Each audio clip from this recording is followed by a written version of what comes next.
Este programa é livre para todos os públicos. Pelo profeta. Estou lendo na Bíblia, está acontecendo o que foi anunciado pelo profeta Joel.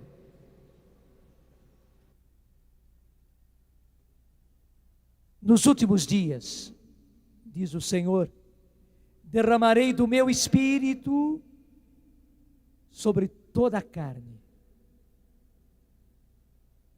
Nos últimos dias, derramarei do meu espírito sobre toda a carne. Vossos filhos e vossas filhas serão profetas. Vossos jovens terão visões. Vossos anciãos terão sonhos. Sim, sobre os meus servos e sobre as minhas servas, naqueles dias eu derramarei o meu espírito e eles serão profetas. Eu estou lendo diretamente na Bíblia. Está acontecendo, disse Pedro. E nós dizemos hoje, porque a palavra de Deus sempre é atual. O oráculo do Senhor sempre é atual. E você sabe que oráculo é uma palavra de Deus que Deus quer que se realize. Somente que, para que o oráculo se realize, ele precisa ser pronunciado. Na hora que ele é pronunciado, ele acontece. Mas também se não for pronunciado, ele não acontece. É uma palavra que precisa ser pronunciada. E daí a expressão oráculo. Como Deus no início, ele diz, faça-se a luz, e a luz se fez. E cada uma das coisas Deus foi dizendo, faça-se, faça-se, faça-se. Como Jesus disse a Lázaro, Lázaro vem para fora. Como ele disse para aquela menina, menina, eu te ordeno, levanta-te. E a menina levantou-se. Assim como Jesus disse, os teus pecados te são perdoados. E como eles começaram a duvidar, Jesus disse, o que é mais fácil? Dizer os teus pecados são perdoados ou dizer, levanta-te, toma o teu leito e vai para a tua casa. E para que vocês saibam que o Filho do Homem tem na terra o poder de perdoar pecados, como eu disse, e que isso já aconteceu, ele disse agora de novo agora ele pronunciou outro oráculo, levanta-te, toma o teu leito e vai para a tua casa. E aquele homem levantou-se. Veja, o oráculo realiza-se. Assim foi com os apóstolos, assim continua hoje. Graças a Deus estamos pronunciando o oráculo do jeitinho que está escrito na Bíblia. Está acontecendo o que foi anunciado pelo profeta Joel. Nos últimos dias, diz o Senhor, derramarei do meu espírito sobre toda a carne. Vossos filhos e vossas filhas serão profetas. E essa tradução é muito boa. Mais do que dizer profetizarão, essa tradução diz, indo bem aos originais, ela diz, serão profetas. Vossos jovens terão visões, vossos anciãos terão sonhos. Sim, sobre os meus servos e sobre as minhas servas, naqueles dias, portanto, nos últimos dias, derramarei o meu espírito, e eles serão profetas. Antes que venha o grandioso e temível dia do Senhor. Antes que venha o grande, o glorioso, mas também o temível dia do Senhor. Meus irmãos, é isto que está acontecendo.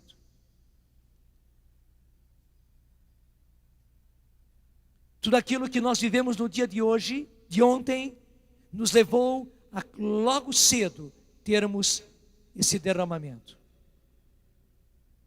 E aí está uma coisa muito importante. Vossos filhos, vossas filhas, vossos jovens serão profetas. E o que é o profeta? O profeta não é aquele que adivinha o futuro, tira isso da sua cabeça. Profeta é aquele por quem Deus fala. Deus precisa falar e falar concretamente. Falar a pessoas concretas, a pessoas de carne e de osso que vivem numa cultura. E para isso, Ele escolhe pessoas que falem por Ele, por quem Ele possa falar, que são como alto-falantes, como esses alto-falantes que estão aqui em cima. Eles estão levando o som, mas não é o alto-falante quem está falando. Era preciso o alto-falante. E muitos alto-falantes, muitos. Mas quem fala não é o alto-falante. Na verdade, quem fala é alguém. No caso, é o Senhor quem fala. Aquele que profetiza ou profeta é o que leva a palavra do Senhor até as pessoas. O Senhor está precisando de você como profeta dele.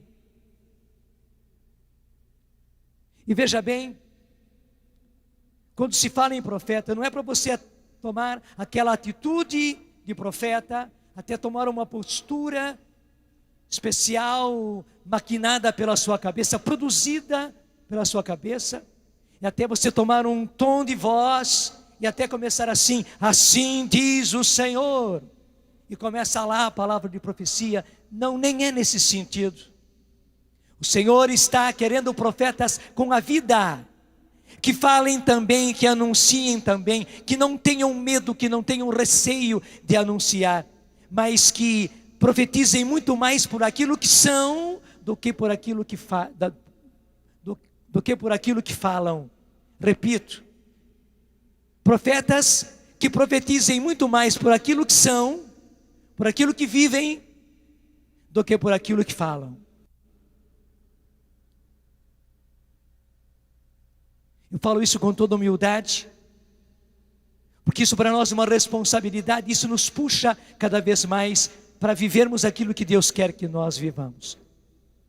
O senhor, expert em marketing, esteve na Canção Nova, passou conosco 2-3 dias, nos ajudando a ter uma visão do que é a Canção Nova e de como nós devemos proceder. Depois desses 2-3 dias, ele quis fazer uma síntese e perguntou para nós: como é que você define a Canção Nova? O que ela é? Qual é a identidade da Canção Nova? E nós fomos dizendo. Daí esse senhor, expert em marketing, ele disse: olha, nesses dias que eu passei com vocês, eu vi que o precioso da Canção Nova, aquilo que dá eficácia, aquilo que dá a diferença à Canção Nova, é que ela apresenta, é que ela leva, até mesmo ela atira para as pessoas um Deus vivo e vivido. E explicou. Obrigado.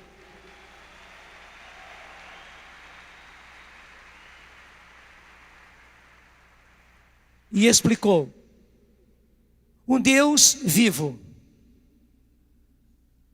mas que é apresentado, que é levado vivo, porque vocês vivem.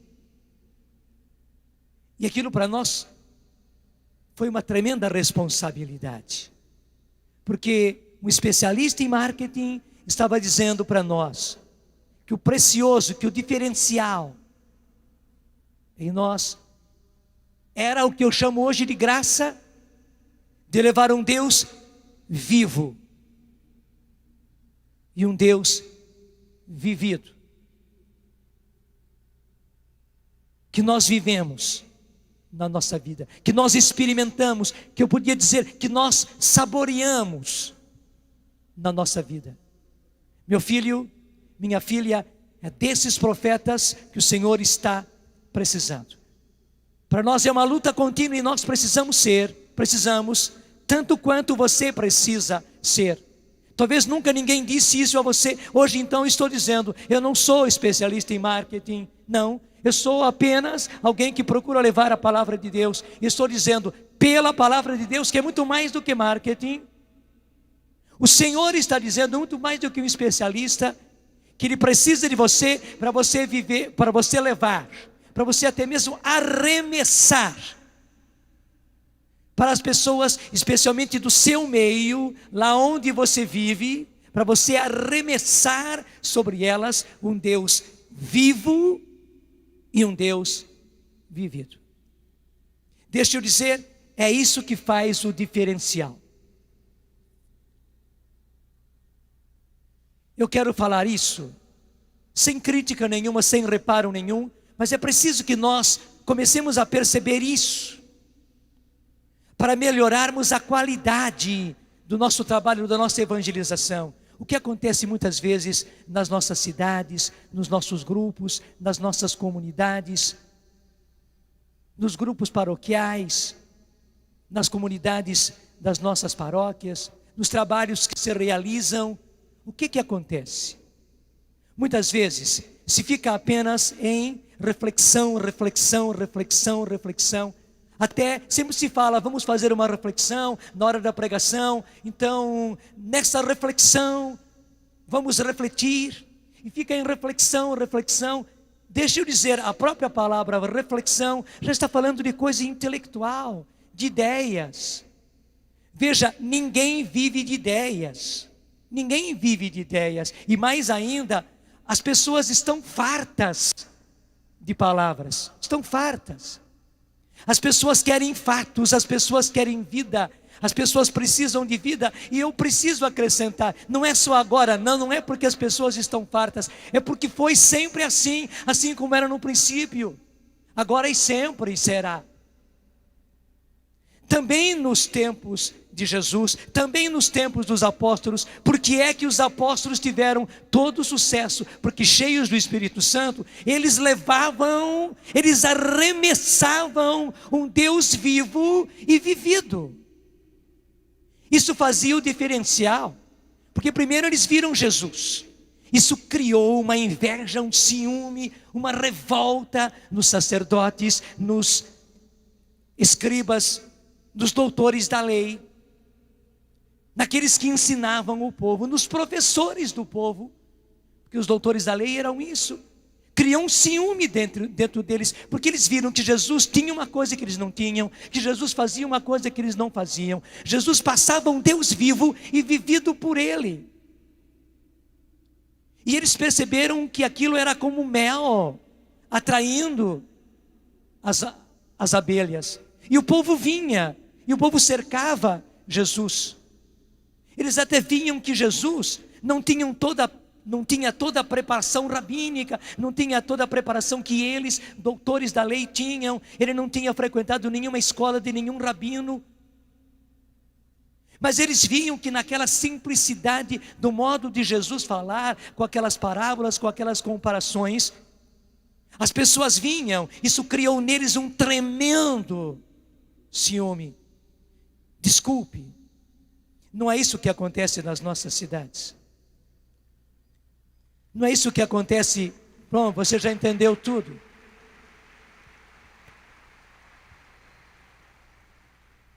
Mas nós não temos culpa. Nós não somos mais do que eles. Certamente eles sabem muito mais de teologia, sabem muito mais de doutrina. Certamente eles fazem reflexões muito maiores, conhecem muito mais os documentos da igreja, conhecem muito mais os documentos da CNBB e reflexionam sobre eles, etc. Somente que Deus pegou os pequenininhos, e isso é que confunde, que somos nós, que é você. E quando nós chegamos, e quando nós falamos, e quando nós apresentamos, deixa eu dizer de novo, sem culpa nossa, nós acabamos levando um Deus vivo, um Deus vivido.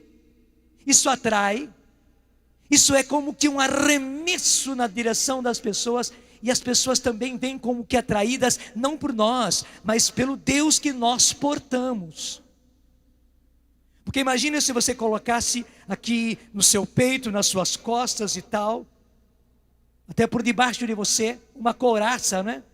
Como aquele colete à prova de balas, né? Você colocasse debaixo de você, você rapaz, você menina, um colete assim, imantado. É claro que tudo que é ferro, tudo que é agulha, por onde você passasse seria atraído. Era agulha vindo para você, era pedacinho de ferro vindo para você, não é? Se você usasse sapatos também, assim, onde você passasse, as agulhinhas, os alfinetes, os pedaços de ferro começariam correndo, se agarrando no seu sapato, subindo pela sua canela, porque você tinha a caneleira também imantada. Gente, é isto. O diferencial está aí. Mas veja bem, a igreja está mandando que nós vivamos os Atos dos Apóstolos. Atos dos Apóstolos é isto. Qual era o diferencial para os apóstolos? O terror, o cume da inveja, o cume do ciúme e o cume da revolta, que se tornou quase como um ódio dos escribas, dos fariseus, dos doutores da lei, dos sacerdotes, dos chefes do povo. É porque depois de Jesus, que aliás Jesus, eles viam que Jesus tinha uma diferença, mas que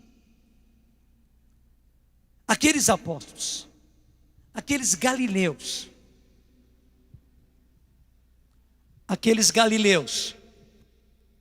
que não sabiam nada de nada, ignorantes, despreparados, começaram e eles viram a mesma coisa daqueles benditos galileus que não eram nada de nada. Eles viram que havia neles alguma coisa que atraía o povo, e o povo vinha, e o povo se aglomerava, e o povo bebia, e o povo voltava convencido, e o povo mudava. Isso criou um ciúme, criou uma inveja, criou um verdadeiro ódio, e daí a perseguição sobre Jesus, daí a perseguição sobre os apóstolos depois de Pentecostes. Qual era o diferencial? Eles portavam em si, como se você tivesse esse colete, esse calçado, essa caneleira imantada. Eles portavam um Deus vivo e vivido na vida deles. Isso fazia o grande diferencial. Meu filho, minha filha, mesmo que isso crie problemas para você, Jesus precisa que você seja assim, que você porte porque você é alguém que leva um Deus vivo e vivido por você. E aliás, tudo isso que eu estou dizendo está coerentíssimo com a oração da manhã. Especialmente quando o Laércio veio e colheu o que eles estavam orando. E até disse, é isso que o Senhor está dizendo. Eu nem sei por que eles saíram daqui, né? Pensaram que o Laércio tivesse pegado o lugar dele, não era para sair, era para continuar, mas tudo bem, né? Era para continuar, porque o Laércio só pegou o gancho do que estava acontecendo. Em geral, quem está de fora percebe melhor do que aquele que está ali dentro. Talvez enquanto eu estou falando, vocês estão tendo uma porção de ideias que eu não estou tendo, porque você está vendo de fora. Eu estou no quente aqui, você não, você está aí observando. Foi a mesma coisa, o Lécio apenas pegou, ele amarrou tudo e trouxe. Realmente é isso que está acontecendo. Como diz a palavra ao pé da letra, está acontecendo o que foi anunciado pelo profeta Joel. Alegre-se, está acontecendo nos nossos tempos, está acontecendo nesses dias de encontro, está acontecendo nesta manhã o que foi predito pelo profeta Joel. E o que é que foi predito pelo profeta Joel?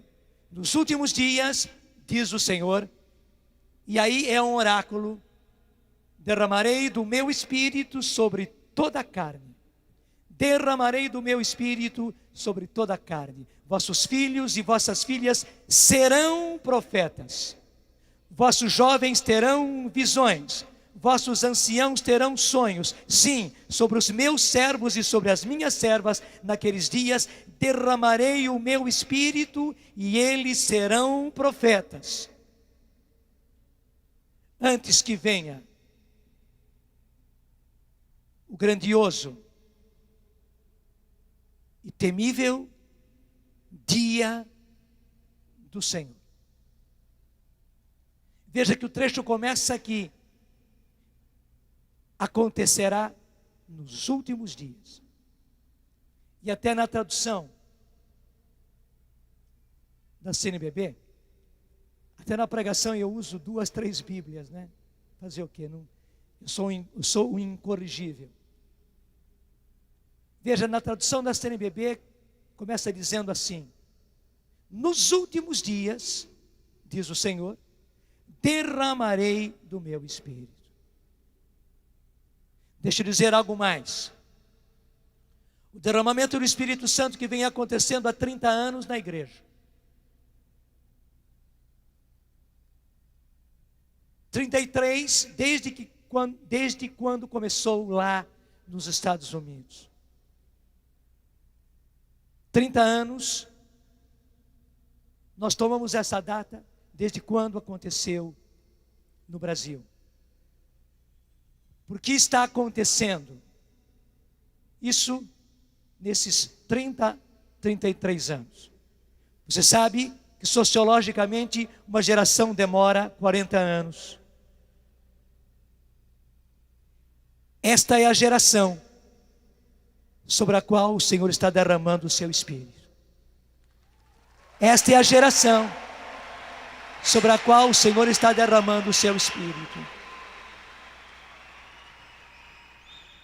Isso porque realiza-se aquilo que o Papa João Paulo II disse em Denver, quando aconteceu na Jornada Mundial da Juventude, que aconteceu em Denver. O Papa João Paulo II, numa hora que ninguém esperava, ele disse: jovens, vocês são a feliz, a bem-aventurada geração que vai ver Jesus vindo em glória.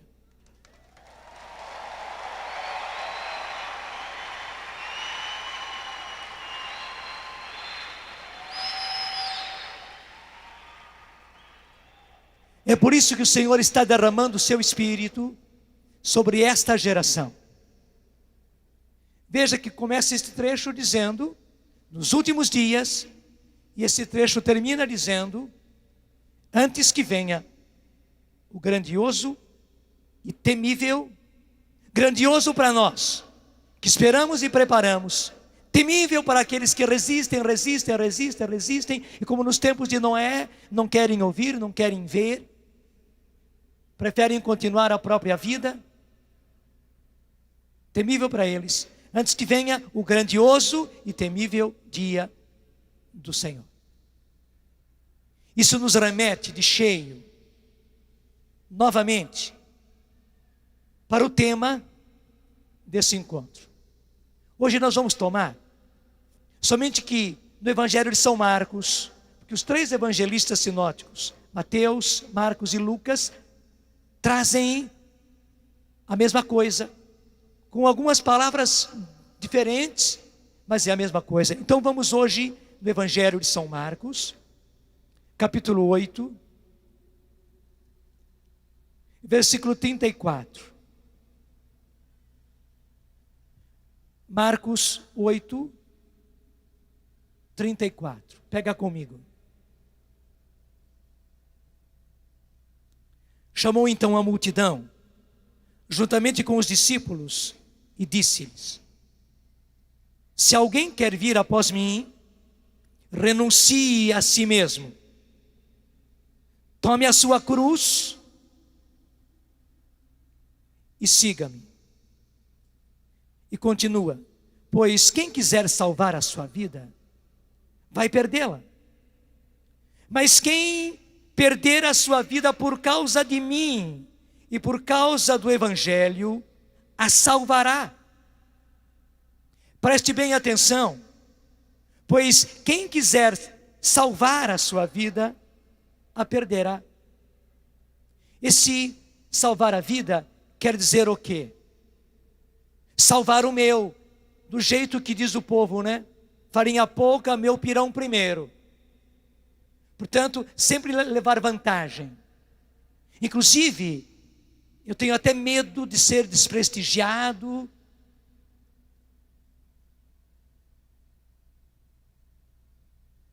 Eu tenho receio até de perder o meu nome, a minha posição. Então eu estou sempre querendo manter a minha posição. Eu não posso perder. Pelo contrário, eu preciso sempre ganhar. Eu preciso estar na crista da onda. E Jesus está dizendo ao contrário. Quem quiser ganhar a própria vida, vai perdê-la. Quem quer salvar o seu, quem quer salvar a sua farinha, porque a farinha é pouco, então ele faz o seu pirão primeiro. Quem quer guardar o seu nome, a sua posição, o seu status, de Jesus, vai perder e vai perder tudo, não só o nome, não só a posição, vai perder tudo. Mas quem está disposto, e preste atenção, a perder a própria vida?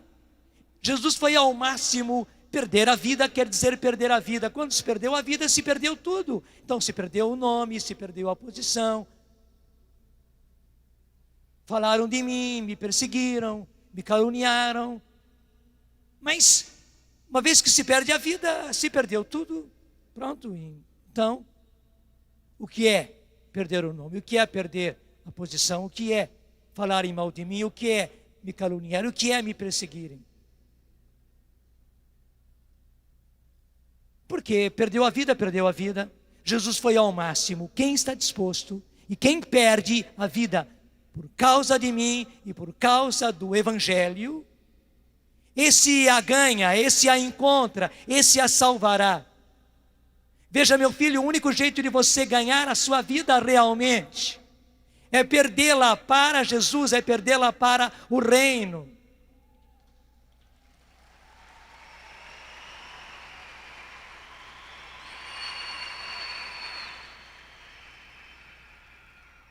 E Jesus continua então explicando bem, para ficar bem claro. De fato, o que adianta alguém ganhar o mundo inteiro se perder a própria vida? E que preço poderia alguém pagar para ter a sua vida de volta? E preste bem atenção agora ao versículo 38. Se alguém se envergonhar de mim e de minhas palavras, diante dessa geração adúltera e pecadora, não foi eu quem disse, é Jesus quem está definindo. E olhando a nossa geração hoje, olhando o mundo que está ao nosso derredor, olhando a humanidade, que nós tocamos inclusive nas nossas cidades, nas nossas próprias cidades, não precisa ir longe não precisa ir para o exterior. Se nós somos sensatos, a definição da nossa geração, a definição da nossa sociedade, a definição da nossa juventude é esta, que Jesus definiu.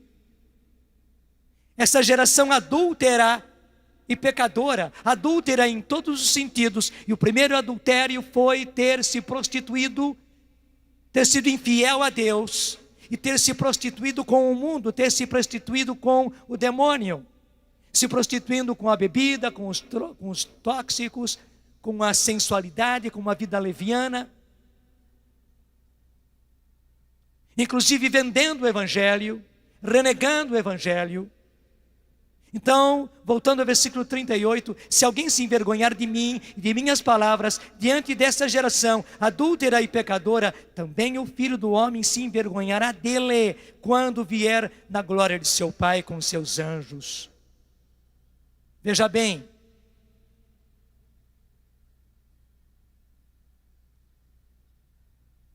aquele que se envergonhar de mim e das minhas palavras, portanto do meu Evangelho, diante dessa geração adúltera e pecadora, também o Filho do Homem se envergonhará dele, quando vier na glória de seu Pai com seus santos anjos.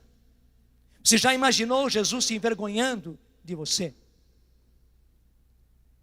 Porque mesmo que você tenha sido fraco e muito fraco, mesmo que você tenha errado muito na sua história, mas você lutou, você buscou, você caiu, levantou,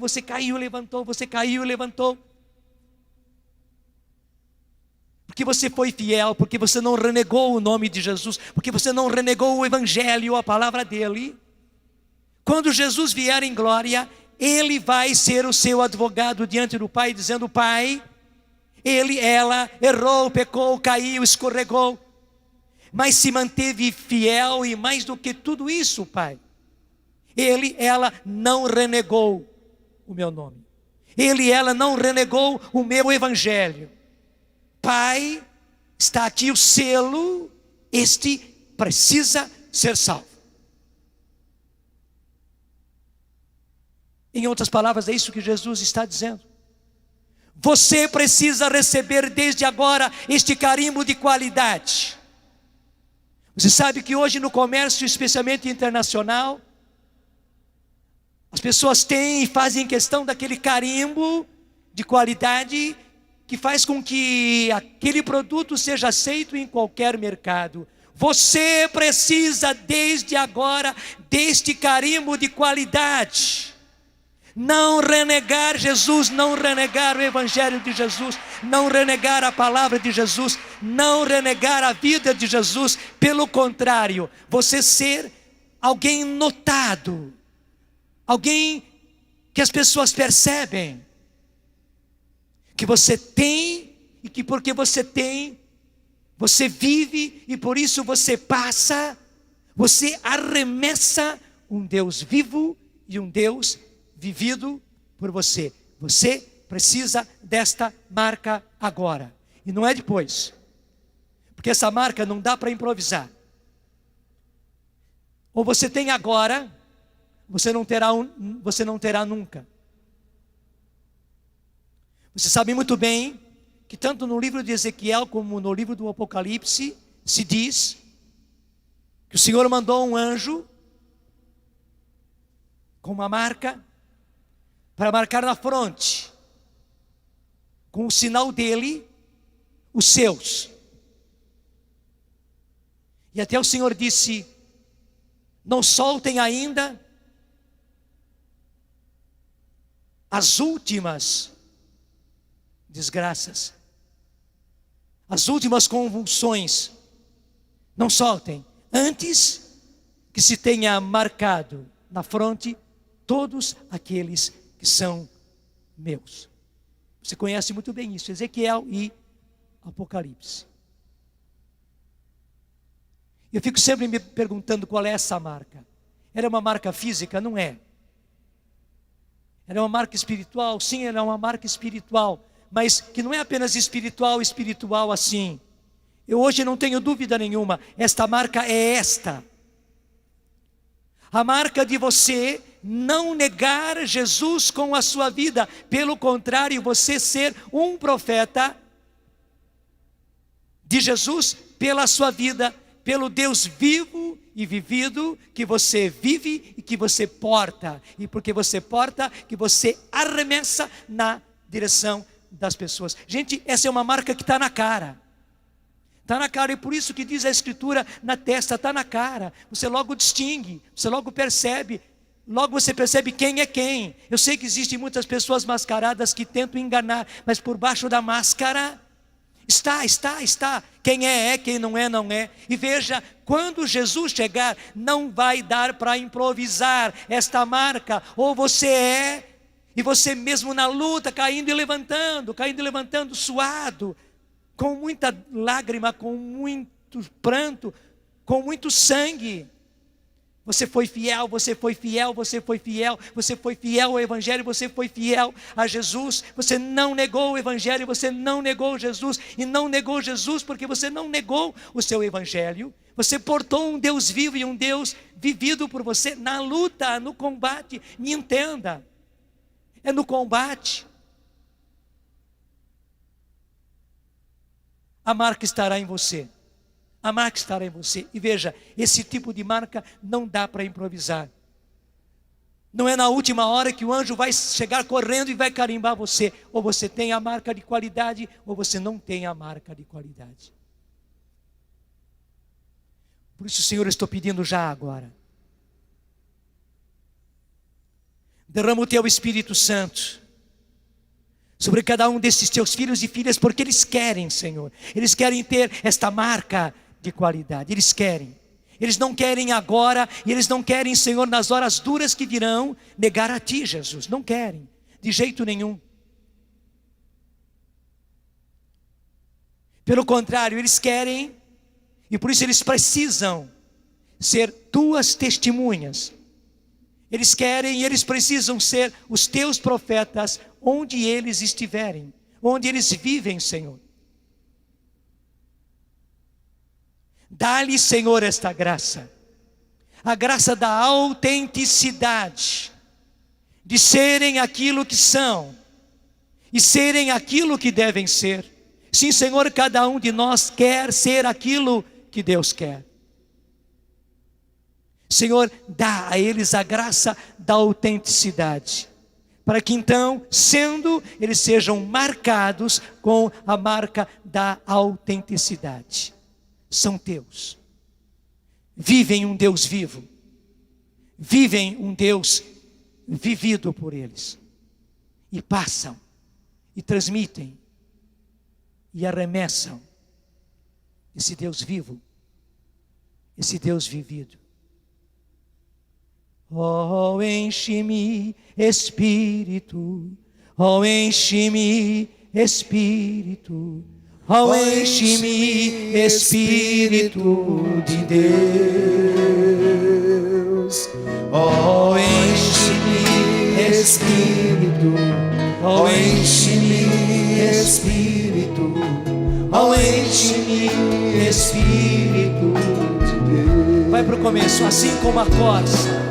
Assim como a corça suspira pelas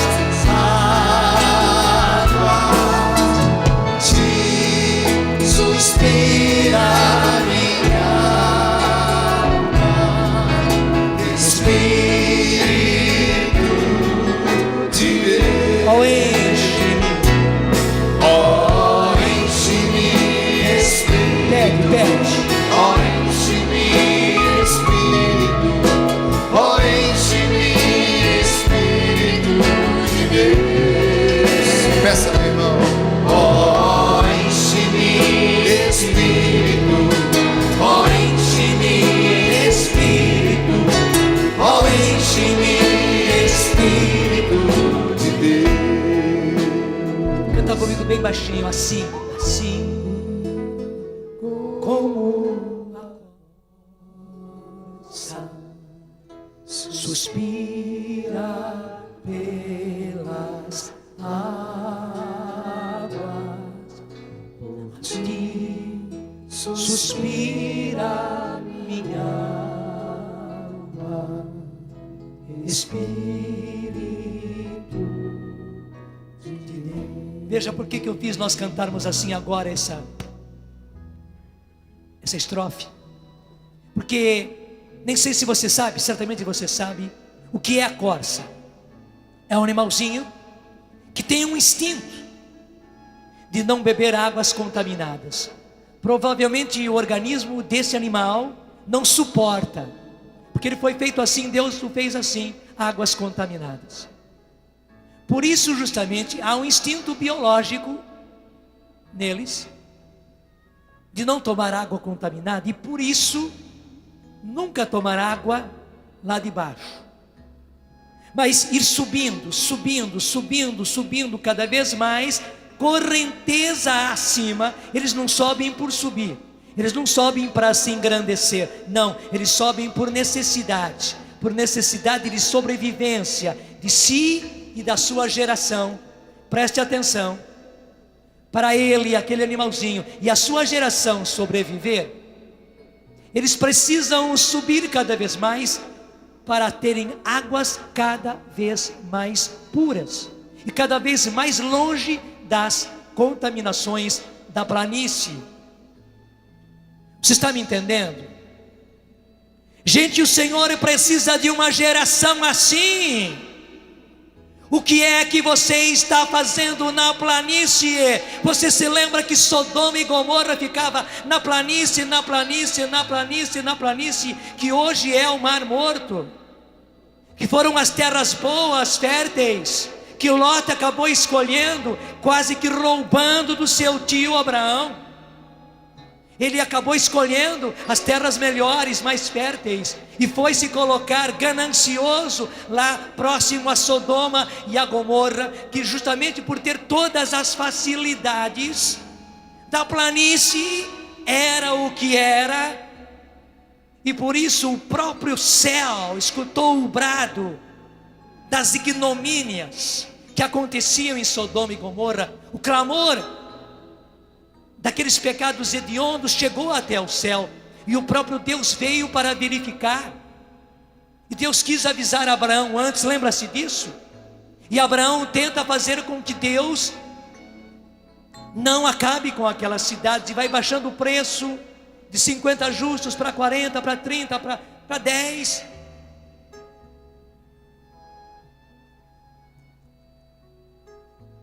Você não pode viver na planície. E por que é que você vive ali no território limítrofe, e sempre limítrofe? Você está até, como eu aqui, né, na maior dificuldade, ficando no limite, e o seu pezinho está fora, já além do limite, é só o calcanhar que está aqui, mas você vive sempre no limite. Claro, você quer ser de Deus, mas sempre no limite, porque você se deixa atrair pela planície, por esse mundo, por essa geração que Jesus chama aqui na palavra, nesse trecho, essa geração adúltera e pecadora. Não sou eu quem estou definindo.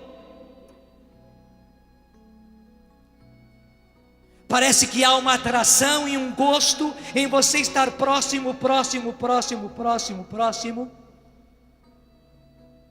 E você quer ser igual a todo mundo, e fazer igual a todo mundo, e falar igual a todo mundo, e brincar igual a todo mundo, e brincar com fogo, como todo mundo brinca com fogo, e ter aquelas conversas que todo mundo tem, e aquelas piadas que todo mundo tem, e aquela boca suja que todo mundo tem, no seu trabalho, na sua escola, no seu meio, talvez no grupo de oração, talvez na secretaria Marcos, talvez no seu grupo de jovens, talvez dentro da paróquia. Então você põe aquela máscara de quem é da igreja, você muda aquela roupa domingueira, mas no mesmo dia, no mesmo sábado, no mesmo domingo, na mesma noite, você já vestiu uma outra roupa e vestiu uma outra máscara, e você é outra pessoa lá naqueles lugares característicos onde se reúnem os jovens da sua cidade. Por que é que você fica na planície? Sobe, meu filho, sobe, minha filha, vai para cima. Você é corça, você precisa subir. Você não pode viver na planície. É uma questão de sobrevivência sua e sobrevivência da sua geração. O Senhor merece uma geração que não seja essa geração adúltera e pecadora, e no meio dessa geração adúltera e pecadora, Ele cultiva uma geração diferente. Seja diferente. Você não pode ser igual. Não há razão para você ser igual. Para que querer se igualar?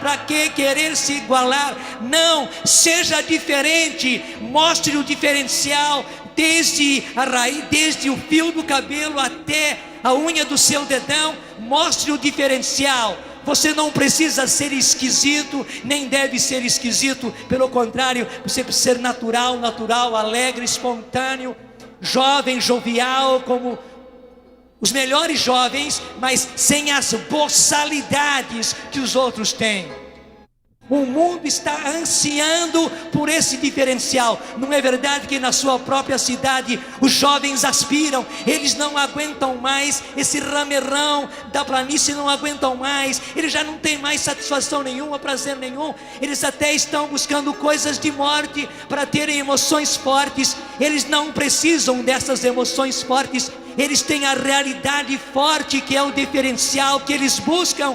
Apresente com a sua vida a coisa que eles mais desejam, a coisa que eles mais precisam. É o artigo, é o produto que está em falta no mercado. Também, infelizmente, está em falta no mercado da igreja, este diferencial. E aguenta firme, vão nos pichar, vão dizer que somos carolas, vão dizer que somos radicais, vão dizer que nós somos ultrapassados, até jansenistas vão dizer que nós somos. Não se importe a quem você quer negar, a Jesus ou essa geração adúltera e pecadora, como Jesus a classificou. A quem você quer agradar e a quem você quer negar?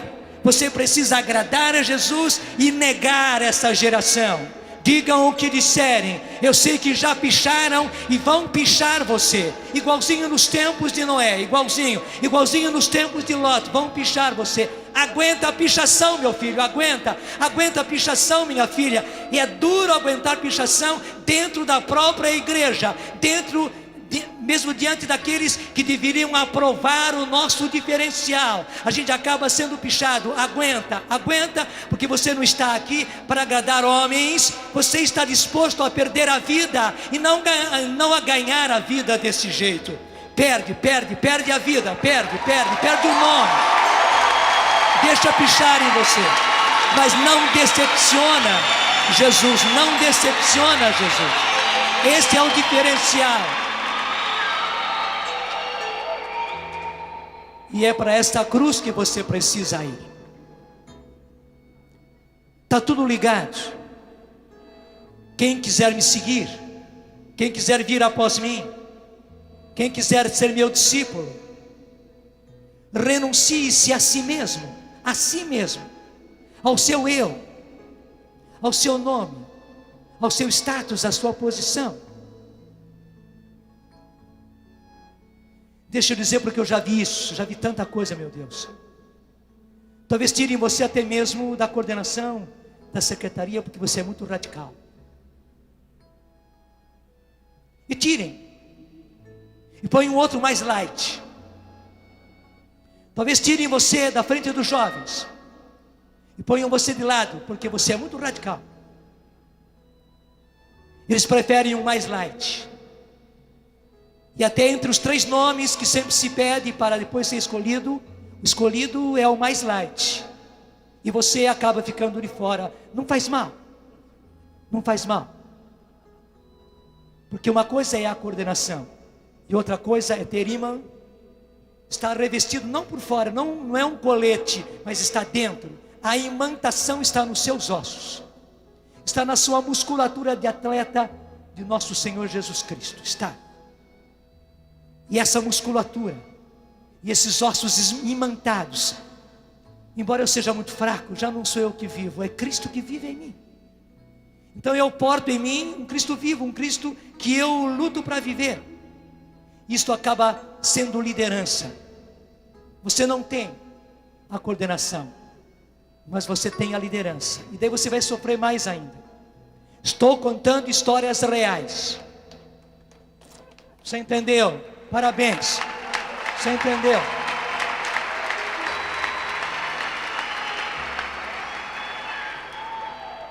Você não tem a coordenação, mas você tem a liderança. Até vou dizer que você está fazendo um trabalho paralelo. E daí a sua cabeça pira, né? Aguenta a piração também.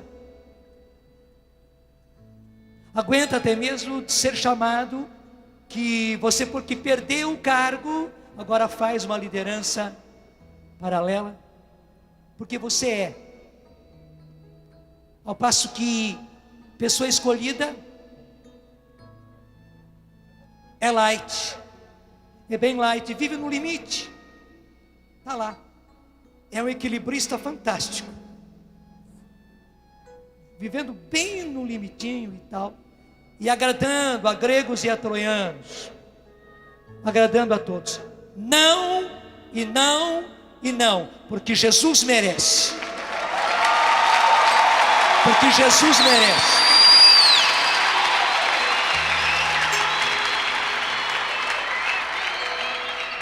E segundo, porque a partir dos jovens eles precisam de autênticos, de autênticos. Na verdade eles não têm nada a fazer com os light, nada. Eles só vão encontrar matéria-prima naqueles que são autênticos, naqueles que, embora na fraqueza, pode dizer como São Paulo: eu vivo, mas já não sou eu que vivo, de tal maneira eu fui tomado. E una com as palestras de ontem, daí você vai entender tudo. Graças a Deus, está tudo ligado uma coisa com a outra. Eu vivo, mas já não sou eu que vivo, Cristo me tomou inteirinho. É Cristo que vive em mim, e porque Cristo vive em mim, então a coisa é diferente. Acho que é mim maior. Que Cristo vive. E veja, embora chamem, embora digam, embora pichem, isso não é intimismo. Se isso for intimismo, é esse intimismo que eu quero, o intimismo de Paulo. Quero também o intimismo de Jesus, que disse: eu e o Pai somos um.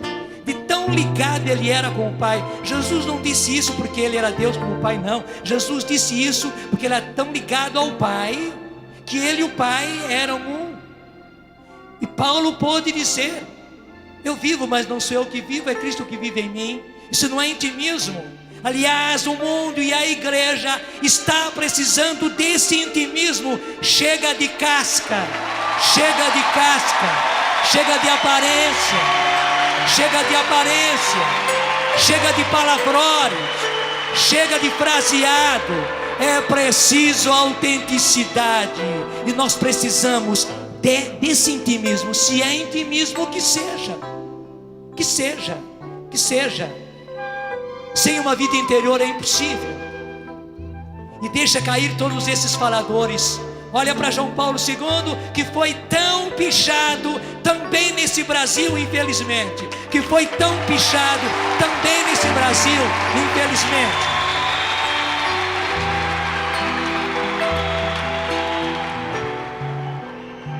Vê se alguém tem cara, se alguém tem carisma para reunir 2 milhões de jovens do mundo, como reuniu na situação dele, de doença e de velhice. Quem fizer isso pode falar mal desse intimismo. Eu quero o intimismo de João Paulo II. Eu preciso do intimismo de João Paulo II. Eu quero que reza na sua capela, e mais de uma vez o próprio Dom Luciano Mendes aqui do Brasil acabou encontrando o Papa nessa situação, gente.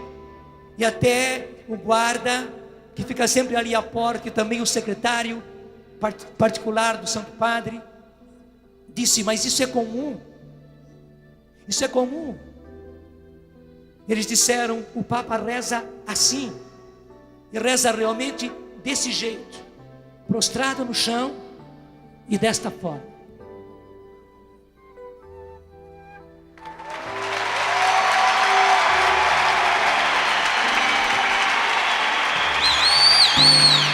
Tenha o intimismo deste atleta. Quando você tiver, você vai incendiar o mundo. Os outros ficarão falando e você estará incendiando o mundo. É com ele que nós estamos. Cristo vive